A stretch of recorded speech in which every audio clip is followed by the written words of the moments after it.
I think if we had the view of ourselves the way that God views us, then we would have a lot more compassion for other people, you know? And it's so easy to look at the outward appearance, you know? And I tell you what, here in the Northwest, you have plenty of opportunities during the week to look at people with their outward appearance and be judgmental towards them. You know, we were out there we went out for the outreach effort yesterday. We just went to the intersection of TV Highway and Brookwood, and it's right there where the bus drops people off. You know, so there's not a ton of foot traffic, but there's a decent amount. And you know, I'll just be honest. Like some of the people, they're kind of rough looking. You know, they're just. I'm not trying to be mean. They're just not your typical. You know what you would consider just normal dress, normal appearance. They just have their unique way they're trying to express themselves and things like that. And it's easy. It is super easy to be judgmental towards people like that and their appearance. And it may not have been as extreme with this guy Simon, him looking at this, you know, this lady washing Jesus' feet.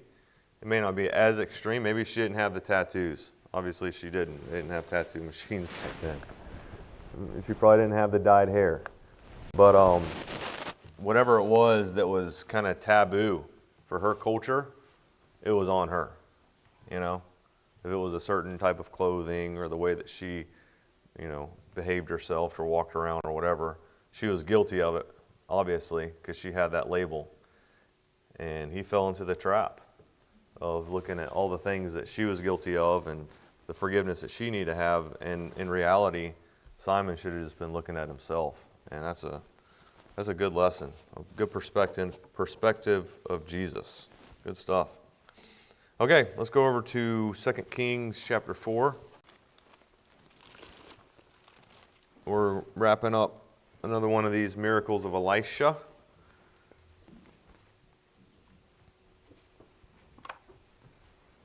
Appreciate you guys coming out this morning and coming for Sunday school. That's always a blessing to see people come out for Sunday school. Come out a little early. I don't have the clicker, but I was going to say I don't necessarily have to have it because there's only like 2 slides, but thank you, Brother Josh. So the first slide here, I just wanted to kind of give us a little reminder of where we're at. And the reason I'm using this particular picture here is to show you there on the right where Elijah and Elisha line up, because we've been studying them for so long. And, you know, obviously, I think we're pretty well familiar with Elisha and how he has a lot of interaction with Ahab, right? We'd agree with that? I think if you haven't been in these classes the last couple weeks, you at least know Elisha and his conflict with Ahab. Now, when it comes to Elisha and who he interacts with, it may not be as familiar, but Elisha interacts with Ahab. Ahab passes away in battle, and then Elijah he obviously outlives Ahab. And then with Elisha, it gets a little bit more difficult to navigate through because it's not just Ahab. It ends up being a lot of Ahab's kids.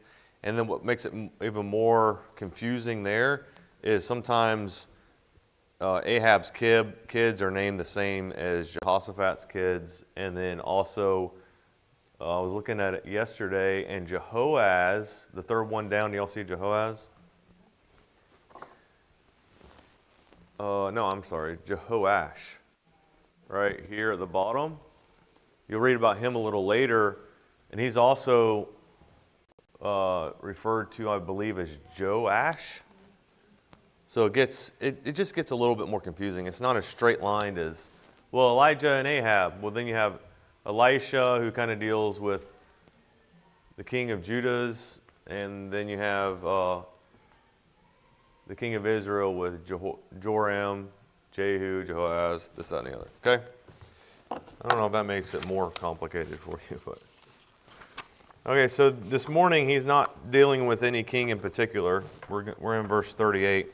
This is 2 Kings chapter 4, verse 38. It says, Elisha came again to Gilgal, and there was a dearth in the land, and the sons of the prophets were sitting before him, and he said unto his servants, Set on the great pot, and seethe pottage for the sons of the prophets. So from what I was reading, and is some things you kind of have to put together, but there seemed to be kind of a school, if you will, of prophets that we would assume Elijah and Elisha was kind of the headmaster or the teacher of, right? And there's not a lot of material on this, but the reason that I think a lot of commentators say this is because several times it talks about the sons of the prophets. It even gives a number of like 50 or so. So the idea is that in this town, Gilgal, and some other areas, there's groups of prophets, right? And that's why you see these young men, sons of the prophets or whatever, they're kind of gathered around Elisha in these different stories because, I guess Elisha's teaching them. I don't know exactly what you teach a prophet in particular. I guess it would, the law of God would be a nice start, but in terms of, you know what I mean? It's if you're going to a Bible school, obviously you're learning the entirety of the Bible, There's plenty to teach.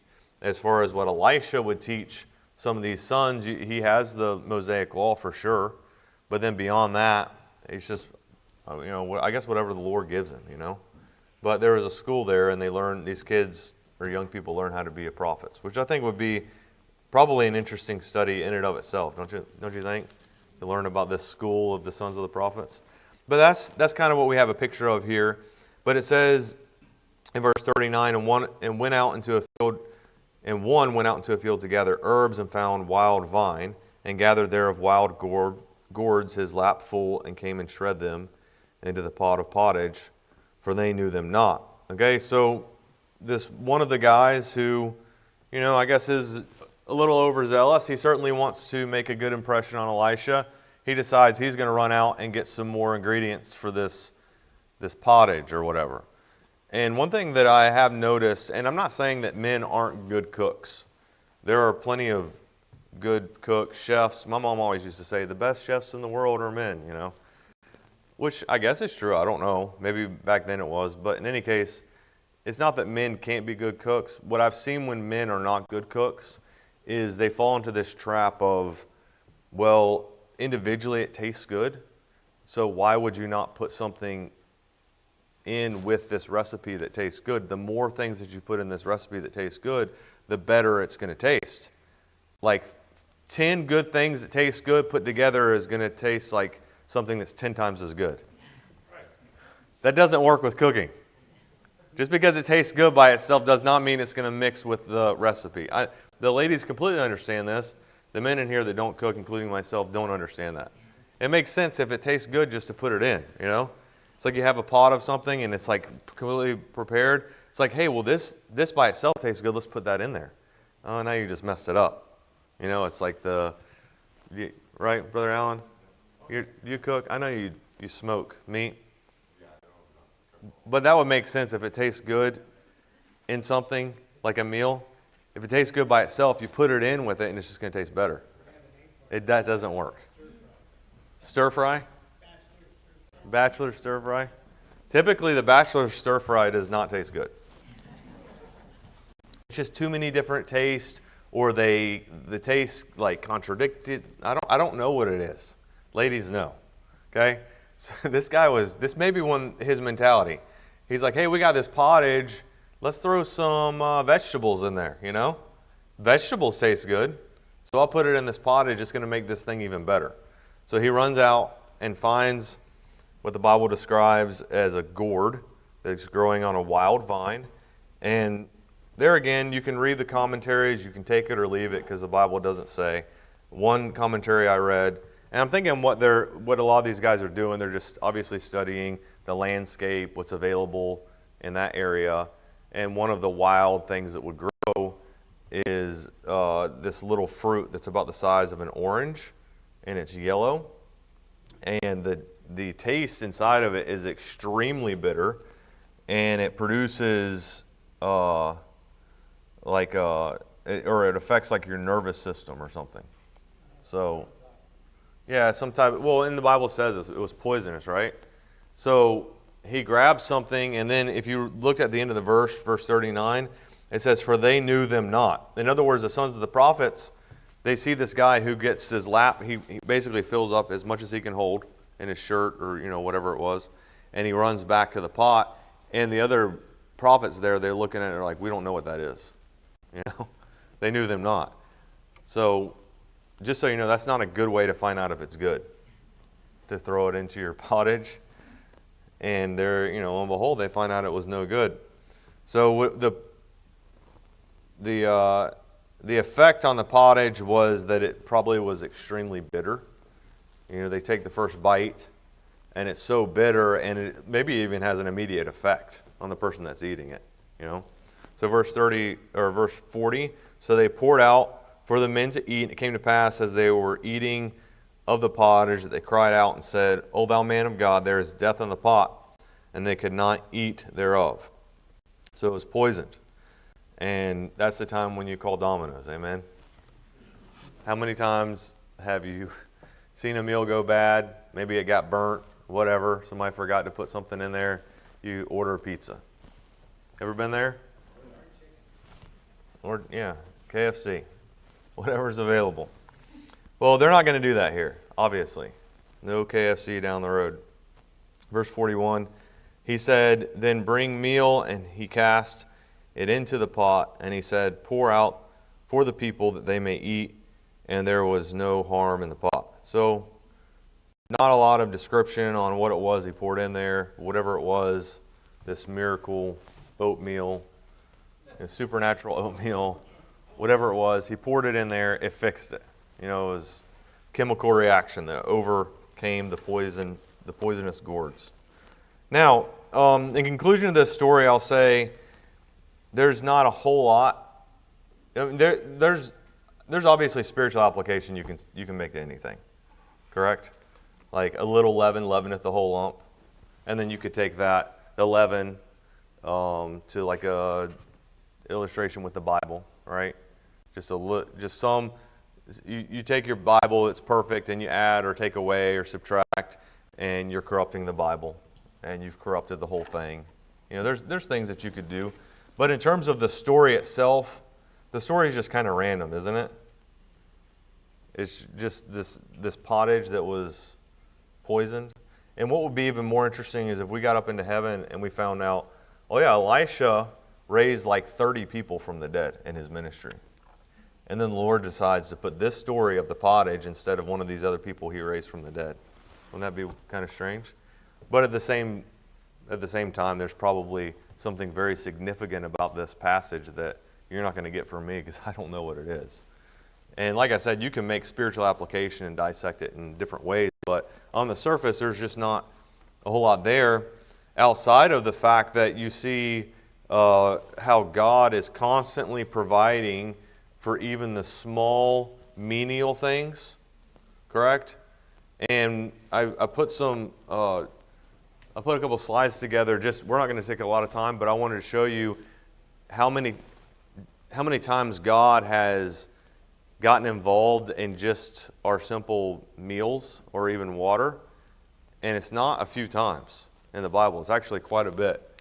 So this is just one of, I don't know, you don't have to write these down, but we'll kind of breeze through these. The first one, obviously, Garden of Eden. God provided food for Adam and Eve in the Garden of Eden. And then not long after, you have Hagar and Ishmael. After she was sent away by Abraham, God provided a well of water. I was looking at that, and it's hard to tell if it was a miraculous well that popped up or something that she didn't see. But either way, God gave her provision. Did you guys remember that story? They were dying of thirst, and she looks over, and there's a well of water. Probably God just made that thing appear. I can't imagine her overlooking a well of water when she's dying of thirst. But in any case, that's what happened. You have manna and quail in the wilderness with the Israelites. Number 4, you have water from the rock twice, one at Rephidim and the other one at Kadesh. You have Elisha and the widow at Zarephath. We read about that. And then we have ravens feeding Elijah. We have Elisha and the multiplication of food that we're fixing to to read. And then one was missed here, the story we just read, right? The pottage. And there's probably other ones in here as well. And then you have Elisha purifying the water at Jericho. You have Elisha, there we go. Elisha and the poisoned stew. It just wasn't in chronological order.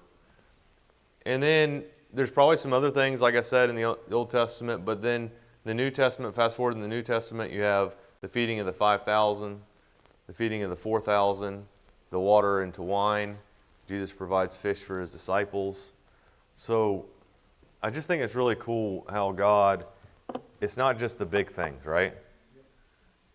And, people get frustrated at God because, he's not answering their specific need or this problem has occurred. But aren't we sitting pretty good, like for what God has given us? Isn't it more of a testament on our inability to even remember what God has done for us? I think that's more of the issue. It's like, well, I don't have this, but he's fed you 34,523 times. I don't know what I'm literally just grabbing at a number. You have, God has given you the access to 4,000 gallons of water that you've put through your system. I think those things should help us whenever we get frustrated at God's like, God, why aren't you doing anything about this? Well, let's not take this one little thing, magnify it, and then our interpretation is God doesn't provide for me or God doesn't answer my prayers. Amen. The problem is that we don't remember what it is that God has done for us. He's done so much. Right. Now, a microcosm of that is what we do for our kids, Because there's times where they seem to be very ungrateful or unthankful. I know that your kids would never do that. You've never dealt with your kid when they were unthankful, right? Just kidding. It happens all the time. And you know what you think? How could you be unthankful with everything that we provided you? You ever thought that? The same way that we're unthankful for God or that we question God's ability to provide. It's like I see you guys sitting here. God has given you bodies that with organs that operate, muscles and bones and all those things that are put together in the right spot to where you're able to mechanically make it into your seat. You didn't consider that, did you? I don't consider those things. So to me, it's good to see God provide throughout the Bible on something like, okay, well, the children of Israel, they need water. So I'm going to give them water. So what's water for one day amidst all the things that those people are going to need? It's not much, but that's what they needed right then and there. That's what that is. And for this story in particular, you have Elisha who heals this pottage. It doesn't sound like much, but it points to God's character. He's going to give you what you need. I would say as far as I'm concerned, that would be the biggest lesson to learn off of this. And then we see kind of a story that mirrors this one in verse 42, in that God is providing food. It says, there came a man from Baal Shalisha, and this is one of those areas that's real small. It's not like Gilgal, that's a bigger area, and mentioned several times, but this one is, according to the commentators, once again, y'all can take it or leave it, but it's close to Gilgal. It's just a little northeast of Gilgal. And there came a man, and he brought the man of God bread of the first fruits, 20 loaves of barley, full ears of corn, and the husks thereof. And he said, give unto the people that they may eat. So a couple things here. This it doesn't even say a sons of the prophet, it just says a man, right? This man, he may have been a son of the prophet. He brings the first fruits and the ears of corn. Say, what's interesting about that? Well, in the Old Testament, the law is to bring the first fruits not to a prophet. Y'all know who you're supposed to bring the first fruits to? Do you remember reading through your Bible? I didn't hear anybody? Okay. Yeah, she's saying it, the priest. Did I miss something, Brother Josh? Okay. That's what the law says. So that you bring your tithes, your first fruits. You don't bring it to the prophet. Isn't that kind of backwards? And then the husk of corn, that's also one of the commandments in the law. you bring that also to the Levitical priest. But once again, you have to remember the history and the context. Remember how we were looking at the 42 children that were mocking Elisha, and they were torn of the she-bears? Remember that area? Well, that was Jeroboam's heretical priesthood that was set up, and all those Baalite worshipers, Ashtaroth, those false gods. You're in the same area. It's the same exact time. So now you have an entire region that doesn't have a Levitical priest. Remember, all of the Levitical priests, the sons of Levi, that were wanting to serve God, they went south. Remember that? They went down to Benjamin and Judah, because the kings of Judah, they set up things, obviously with Jerusalem being the capital, to where it was biblical in the sense to where, Levitical priests, they served, they did all the things according to the law. That wasn't the case up in the north, in Samaria and Bethel and those areas. So it was completely apostate, is what we would say. And because it was apostate, these people that were wanting to do right according to the law, the best they could do is bring it to a prophet. So just kind of a little insight of what they were dealing with back then. It was so backwards because of Jeroboam and the leaders that they were just doing the best that they could do. So he says, give the people to eat in verse 42 and 43. And his servitor said, what should I set before this people? 100 men. And he said again, give the people that they may eat. For thus saith the Lord, they shall eat, and they shall leave thereof. So he had to repeat it. Now, the difference between this miracle, and we just mentioned the miracle of the feeding of 5,000 and 4,000, the difference between this one and Jesus Christ is Elisha just predicted what was going to happen. Jesus Christ actually, he multiplied. He put his hands on it, break it, and he multiplied. Correct? He performed the miracle. With Elisha, he just predicted because God said, this is what you need to do, and this is what's going to happen. So, verse 44, so he set it before them, and they did eat and left thereof according to the word of the Lord. So, if you want more of a mirror story, you can look in the New Testament. You can read the accounts of Jesus Christ feeding the 5,000. What's interesting is a lot of people don't realize that this actually happened in the Old Testament. Right? I don't know if this is new to you, but this idea of taking a little bit of food and then multiplying it for a host, 100 people, it actually happened in the Old Testament. Most people think the feeding of the 5,000, 4,000, that obviously they're going to know that story, but they're not familiar with this one. So Elisha does that, one of his miracles. We're going to move on to chapter 5. We'll get into Naaman a little bit before we close. All right, chapter 5, verse 1. Now Naaman, captain of the host of the king of Syria, was a great man with his master and honorable, because by him the Lord had given deliverance unto Syria. He was also a mighty man in valor, but he was a leper. Now, what's crazy is if you pay attention to the media, if you pay attention to Hollywood, whatever, just the world in general, there would be no issue with Naaman, right? In this scenario, because Naaman, he has everything that a popular, successful, worldly person would have. He has, the fame, he wrought the victories, all those types of things. He's rich, and he was obviously honored by the king. He was put in a position of power, and that's all that the world really cares about. But that last little phrase is what it makes the difference between what God looks at people and what man looks at people. You could take any person, I don't care if it was in this room, you take, it's like I know some of the big names. Obviously Elon Musk, he gets talked about a lot. Jeff Bezos, LeBron James, somebody else say somebody real popular 2024. Well, obviously Donald Trump. Donald Trump.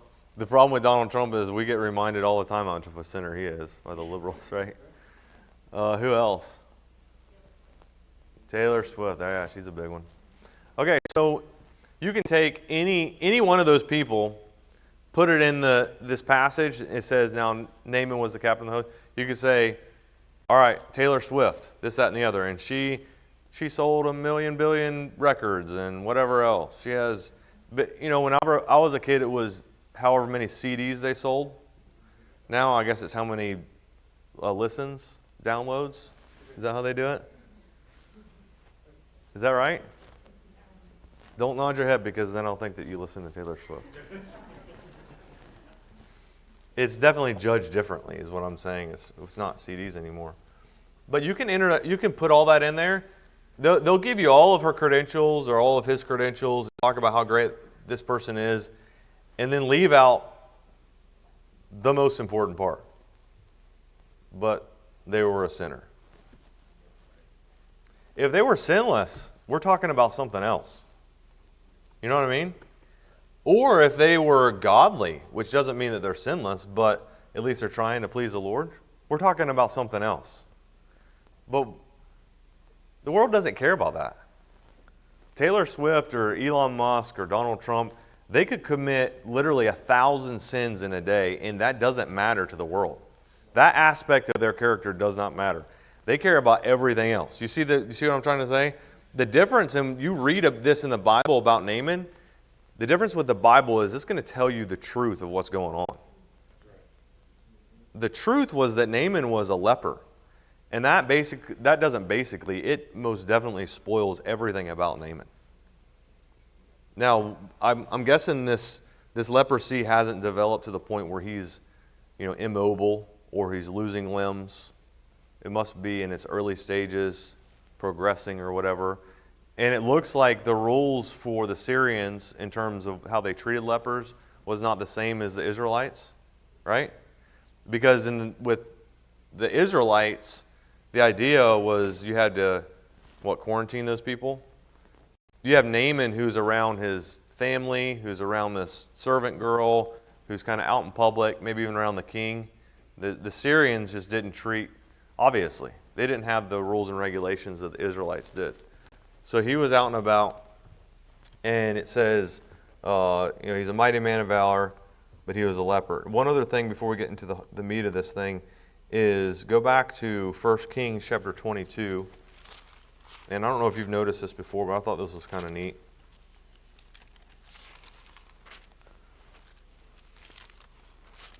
It looks like there's a chance that Naaman, and I'm not saying he was the one, but there is a chance that Naaman killed Ahab. Now remember what the verse says. It says that the Lord had given deliverance unto Syria. And the context is the deliverance from the nation of Israel. So 1 Kings 22:31. But the king of Syria commanded his 32 captains. What does it say Naaman was? Captain of the host. Okay, so one of the 32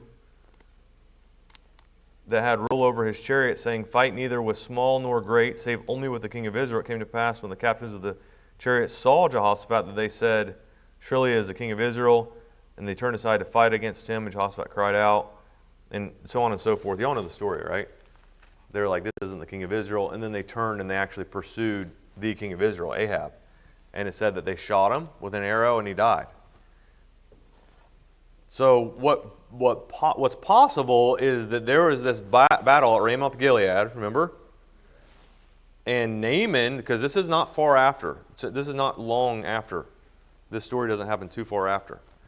Naaman was one of the 30, there's 32 captains. Naaman was the captain who actually pursued Ahab and killed him and wrought the victory. Now, we don't know for sure. But have you ever heard that? That being a possibility, that Naaman was the one that killed Ahab? But that would be kind of, if it's true and we were overlooking that the whole time, that's kind of neat, isn't it? So he goes over to Israel. Let's just keep reading. Go back to 2 Kings chapter 5. And it says, the Syrians had gone out by companies and had brought away captive out of the land of Israel a little maid, and she waited on Naaman's wife. So clearly there was still a lot of division, a lot of hostility between Syria and Israel. And basically what this verse is saying is there was still a lot of raids going on around the perimeter. So the Syrians, maybe the main battle was over, but there were still a lot of skirmishes. And if you lived on the outside fringes of the nation of Israel and their territory, there was these bands of rovers, these raids that would go in. And apparently Naaman had somebody go in and raid a little village or whatever it was on the outskirts of Israel and capture this family or whatever. We assume there's a family and this young girl and took her captive. Does that make sense? So that's what the verse is saying. And as a result, you have a little Israelite girl who was living with the Syrian family, the Naamans. We don't know their last name, but she's living with the Naamans. In verse 3, she said unto her mistress, Would God, my Lord, were with the prophet that is in Samaria, for he would recover him of his leprosy. Now, I've heard a lot of messages on this. I'm sure you probably have too. But just the power of a single witness. And you're probably not going to find a story or illustration where you have more of I should say like the gap between the high and the low. So you have Naaman, who is not just one of the 32, but right now he is the top dog of the 32. He's the 5-star general in the nation of Syria, okay? And then you have this little girl, and women in particular back in those days, they didn't hold the value of men. And you can get upset with me, I'm just saying historical fact, that's just the way it was. And not to mention, she was a girl of this nation that had just been defeated, and then she was made a slave. So this little girl, correct? And it's probably a scenario where she wasn't even, I don't know if it was at this extreme, but maybe it was something like she wasn't even allowed to talk around this guy. It's possible. We don't know that for sure. But in any case, she doesn't give Naaman advice. We know that for sure. That's not the relationship. She wasn't one of Naaman's counselors.